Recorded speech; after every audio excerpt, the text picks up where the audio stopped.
What's up guys, it's Andrew here from Pennant Players back with another video. Today we're going to be talking about the head and shoulders pattern formation.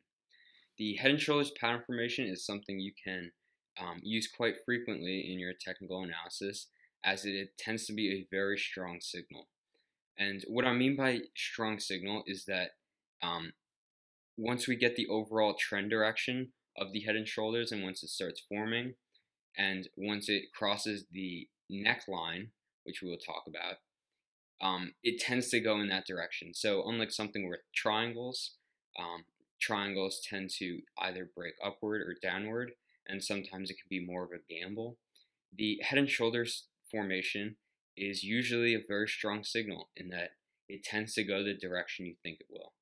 So just keep that in mind with your trading, and without further ado, let's get right into it. So the head and shoulders pattern formation is almost exactly what it says it is. It forms the general shape of a head and two shoulders with arms coming down. So what we're looking for here, as you can see, in the yellow is the two shoulders. Now, much of the time, in theory, they would be exactly identical in terms of the level, the price level. So this one would be up here, as with the other one, the second one, the right shoulder, and the left shoulder would be at the same price level. And that would be your textbook head and shoulders. However, it isn't that simple in practice. Now, what we're going to find is that they tend to usually be at different price levels. However, you can still see the overall pattern, and you can still gauge which direction it's going to be in from that pattern. Now, to start off, something about head and shoulders is the trend direction. So head and shoulders pattern formation is going to start from a uptrend. It is a reversal pattern, if that makes sense. So it's going to start from an uptrend. So as you can see here, a large increase up, then pull back down, then the formation of the head and shoulders. So again, number one, we're looking for a large increase up. So we see that here, and it forms this left shoulder right here, as we can see, on this yellow line. Now, this yellow line, this shoulder, acts as a resistance level. And this orange line acts as a support level. So once it's going to start coming from this overall trend direction upward, we're going to see it peak out at one point here, which is this yellow line. And then we're going to see it come down, and the neckline. Now, the neckline, right? This neckline is going to be this orange, and that's going to act as, again, the support. So as you can see here, it hits it and then pushes back upward multiple times. So before the left shoulder and after the right shoulder. So again, the neckline, which is the support for this pattern, is going to be before the left shoulder and after the right shoulder. And what you're really looking for in the head and shoulders is, again, it's a reversal from an uptrend. So it's going to be a very bearish trend signal. So once it's going to cross below this neckline, that is considered the breakout point. Now, the breakout on this one is going to be bearish. That is a concrete fact. Unlike with triangles, there is no guessing here. There is no gambling here. This, much more often than not, is going to be bearish once it crosses below this neckline. There's not many false breakouts within the head and shoulders, and the inverse head and shoulders, which we'll get into a little bit later, but this is a very strong signal. Once it crosses below this neckline, the orange line, which you can tell is before the left shoulder and is flat, and then comes and hits it again after the right shoulder.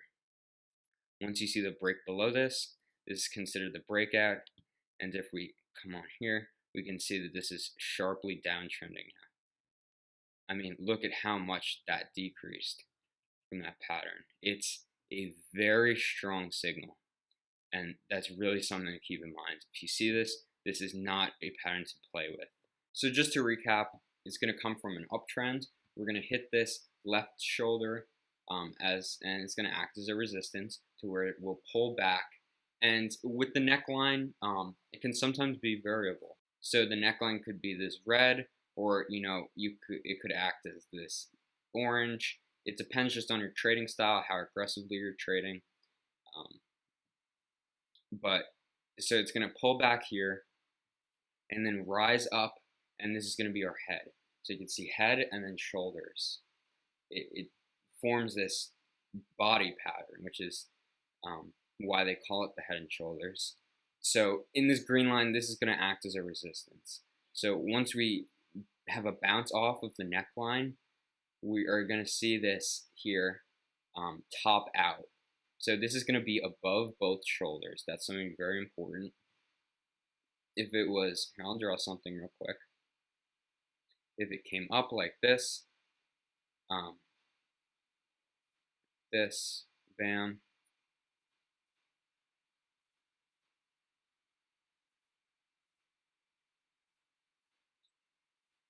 that is not a head and shoulders. So in order for it to be a head and shoulders, it has to be that this middle point is above the two shoulders.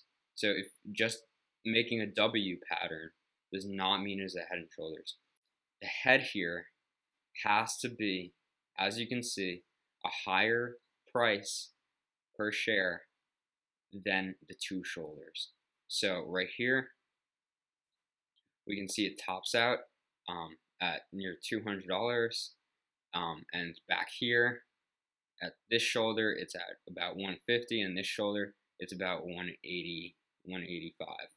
So this is really important to keep in mind, or else it is not considered a head and shoulders. Just to recap again, we got a general uptrend to hit this first left shoulder, pull back, and then there's resistance acting as a neckline. Again, you can set it depending on how conservatively you're trading.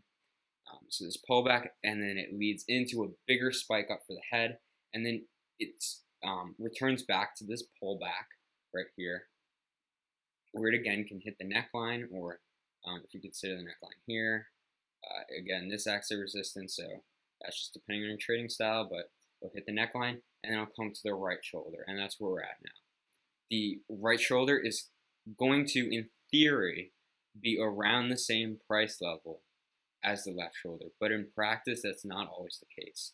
The main thing here is to find this pattern, for it to come up from an uptrend, hit this left shoulder that acts as a resistance, and come back and pull back to this neckline, go up past that level, and see this head as a resistance line, then pull back, then come up again, and see a price below this head and significantly below this head, and that will act as a shoulder for it to then go down again. As you can see here, this is a very strong head and shoulders formation. It's a textbook example. However, these are pretty different. I mean, we have a over 20% change between these two shoulders. So this is still a head and shoulders though. So yeah, that's just one thing to keep in mind. Now, going from the right shoulder down, we're going to see a large spike down. It's essentially the reverse of what happened to the left shoulder, where it comes up from an uptrend. This is going to hit this right shoulder and come down into this downtrend. And the breakout point is considered to be a breakout once it crosses below the neckline. As we've discussed, the neckline, it can be at this pullback point. So we can see here it pulls back from this left shoulder and then pulls back from this head and hits this same line. Or you can set a more conservative approach if you're shorting right here. So this is also acting as a resistance. It kind of comes up and then uses, a support, and then hits that and goes back up for its pullbacks. And then here it hits this again and then pulls back up hits it again. So this is just depending on your trading style, whether you want to be more conservative or riskier and more aggressive. So once you can see, it crosses below this neckline. We see a large streak down. This is an extremely solid pattern formation that has been around for many years and tends to offer a really good showing of price direction. So once it crosses below that line, again, this is not like a triangle. There is no gambling here. You are always incurring some risk when you're trading.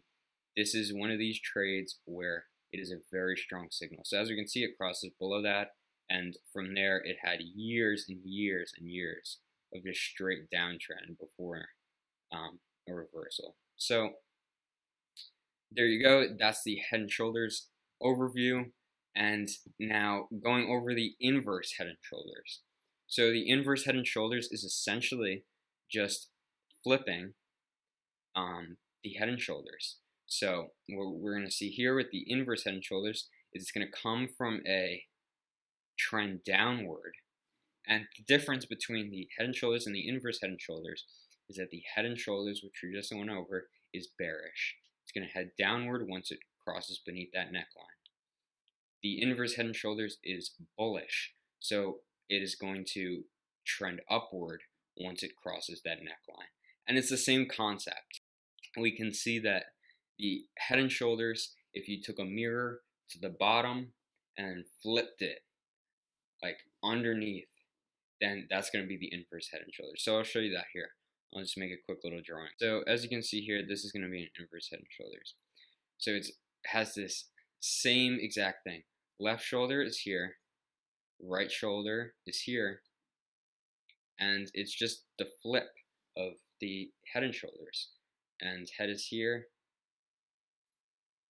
and then neckline is here. As you can see, the inverse head and shoulders is literally just a flipped mirror image of the head and shoulders. And the only difference being that the inverse head and shoulders is going to be bullish. So once it crosses above this neckline, you're going to see a sharp increase up.